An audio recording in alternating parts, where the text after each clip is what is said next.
कौन है कच्छा बनियान हत्यारे? बाबरियों का इतिहास। आपने कच्छा बनियान गिरोह का नाम जरूर सुना होगा। सन 1990 के दशक में तमिलनाडु से लेकर राजस्थान, हरियाणा, पंजाब, मध्य प्रदेश, उत्तर प्रदेश और उत्तराखंड में इस गिरोह का खौफ था। यह गिरोह न केवल चोरी डकैती करता है बल्कि बर्बरता से हत्या भी करता है। इस बर्बर हत्या के लिए गिरोह के लोग लोहे के सरियों, खाट के पायों, डंडों, हथौड़ों और बल्लम जैसे हथियारों का इस्तेमाल करते हैं। इनकी एक खास पहचान होती है। अमूमन इस ग्रुप के लोग कच्छा पहने होते हैं और ज्यादा से ज्यादा कच्छे के साथ बनियान। इनका पूरा शरीर तेल से लबालब होता है और ये लोग किसी ऐसी दुर्गंध का इस्तेमाल करते हैं जो बर्दाश्त से बाहर होती है। दरअसल शरीर पर कपड़ा ना होने के कारण इन्हें हाथापाई में धर दबोचना मुश्किल होता है।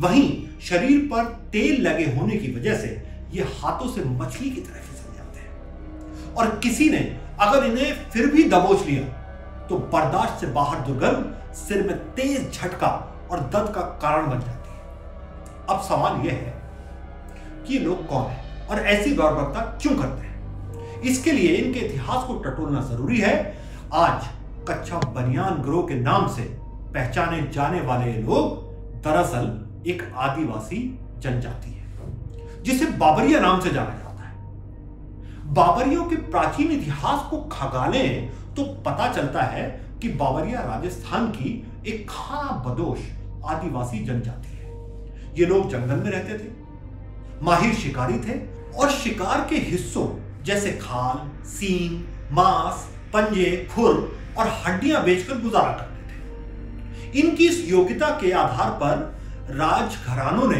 इन्हें शिकार करने की ट्रेनिंग के लिए रखना शुरू कर दिया और इस तरह ये लोग इन घरानों की फौज में नियुक्त किए गए। इस तरह बाबरिया समाज के लोगों को इतिहास में पहली बार पहचान और सम्मान मिला था।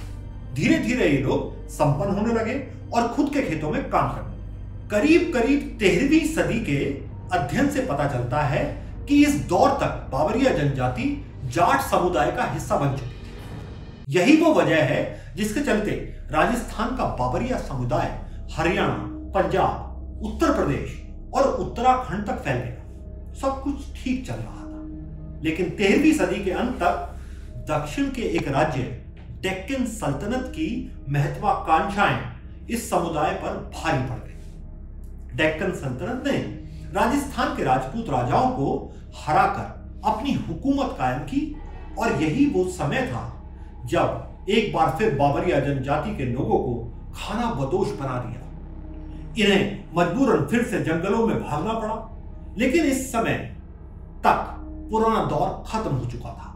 डेक्कन सल्तनत का जंगलों पर पूरी तरह दबदबा कायम था, लिहाजा इन्हें जंगल तक नसीब नहीं हुआ। यही वो वजह थी जिसके चलते बाबरिया छोटी मोटी चोरी और अपराध करने लगे और इस तरह हालात से मजबूर ये जनजाति धीरे धीरे शिकार से अपराधियों में तब्दील हो गई। सदियों खानाबदोश और अपराध की जिंदगी जीने के बाद इस जनजाति को अगला झटका लगा सन 1857। विद्रोह पर काबू पाने के बाद अंग्रेजों ने इन जनजातियों को नियंत्रित करने के लिए क्रिमिनल ट्राइब एक्ट 1871 लागू किया। इस एक्ट के तहत बाकी कई जनजातियों के साथ बाबरियों को भी आपराधिक जनजाति घोषित कर दिया गया। इस तरह आने वाले समय में इन पर आपराधिक समुदाय होने का ठप्पा लग गया। नतीजतन इनके ऊपर अत्याचार का सिलसिला पहले से कई गुना हो गया। क्या आप जानते हैं कि इस एक्ट के बाद समुदाय ने क्या झेला?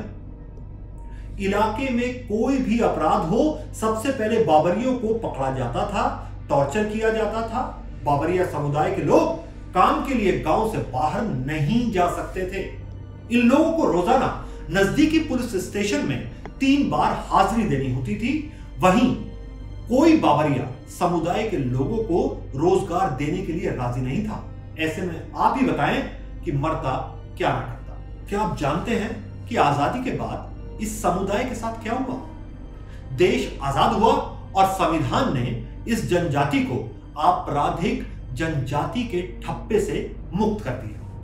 लेकिन सरकार, पुलिस, प्रशासन और खुद हम लोगों का नजरिया आज भी नहीं बदला है।